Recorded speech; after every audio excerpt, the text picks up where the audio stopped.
Now we're going to head to Pete's wife Sarah's house. She's known for her great desserts, her apple crisp, and her great bars. And she's got a great bar recipe that you can tuck in your kids or even your own lunch bag. Here it is. Anytime I want to treat somebody, here's a bar that I always use. It's loaded with chocolate and vanilla and caramel. It's a perfect treat to thank somebody. Here's what you need. The first ingredient you're going to need is a yellow cake mix.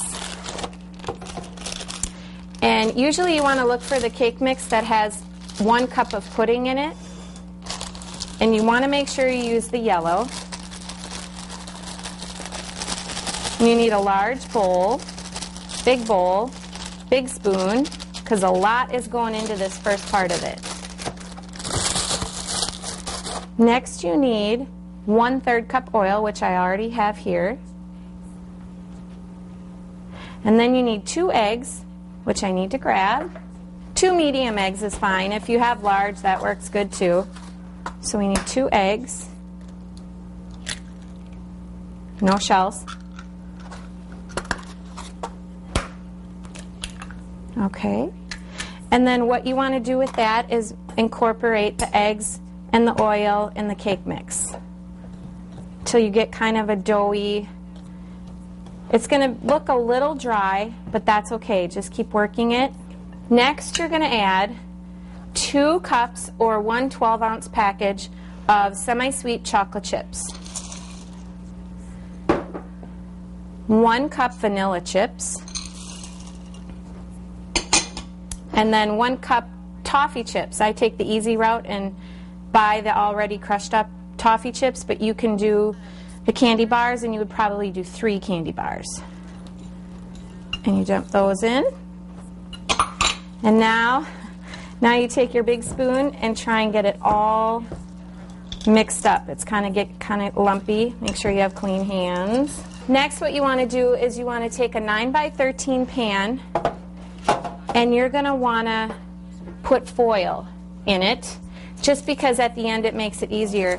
And kind of overlap the sides here so that when you're all done with the bars at the end, this will lift right out. So line your pan with foil, and then take some nonstick cooking spray and spray the bottom and the sides. That way when you go to cut them off, you can peel the foil off, and it's very easy to do. Okay, now you have your mixture. You want to take half of this mixture, the chocolate chips, the cake mix, everything, and you're going to put it in the bottom of your pan. It's going to be kind of sticky, so make sure your hands are clean. And the best way that I have found to do this is to just get in there and use your fingers and press it into the bottom of the pan. And work the whole mixture. You want to do half of it, because then the other half, later on, I'll show you, will crumble on top. Kind of just work it around. And what's really great is this foil. When you go to cut them, the foil just peels right off, and then take the bars on a cutting board, slice them up on a pretty platter, and you're all set with them.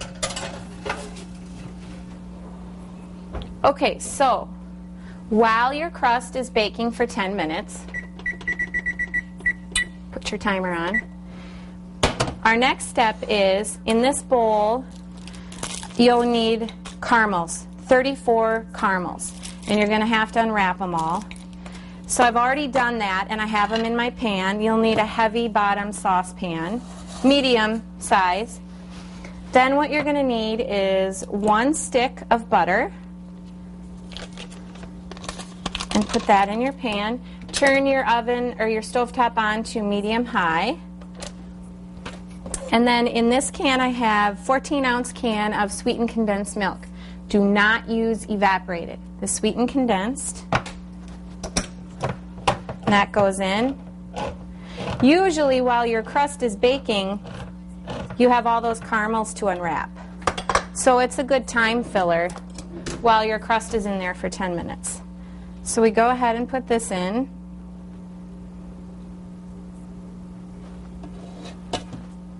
the sweetened condensed milk, 14-ounce can.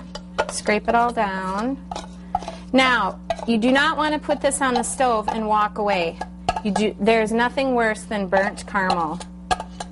So keep it on medium-high heat and kind of babysit it. And then I take a spatula and you just kind of start working it around and get those caramels melted with the butter and the sweetened condensed milk. And usually this will take the full 10 minutes while you wait for the crust to get going. Our bars are ready to come out of the oven, the pre-cooked crust. And what we're going to do, set that on the counter, and we're going to take our caramel mixture and be very careful, and you're going to evenly pour that over the partially baked crust. It's very hot, so be careful. If you have any kids, send them away. Usually when I make these, I make sure my boys are occupied, because I have touched this caramel and it is hot. Okay, so what you want to do is just spread the caramel all over the crust. And it goes pretty smoothly. I mean, you barely really have to do anything, as you can see. And then you have the other half of your dough mixture from the beginning of the bars. And what you're going to do, again with your hands, is just kind of dollop it all over the top of your caramel mixture. And it doesn't have to be all evened out, because this is going to puff up in the oven with that cake mixture in it. So it doesn't all have to be spread out evenly. You just kind of sporadically put it all over. And these, I'm telling you, these are my family's favorite bars, my friends' favorite bars. Like, everybody asks, will you bring the caramel bars? You will love this recipe for whatever you need. Whenever you need to bring a treat somewhere, bring these bars.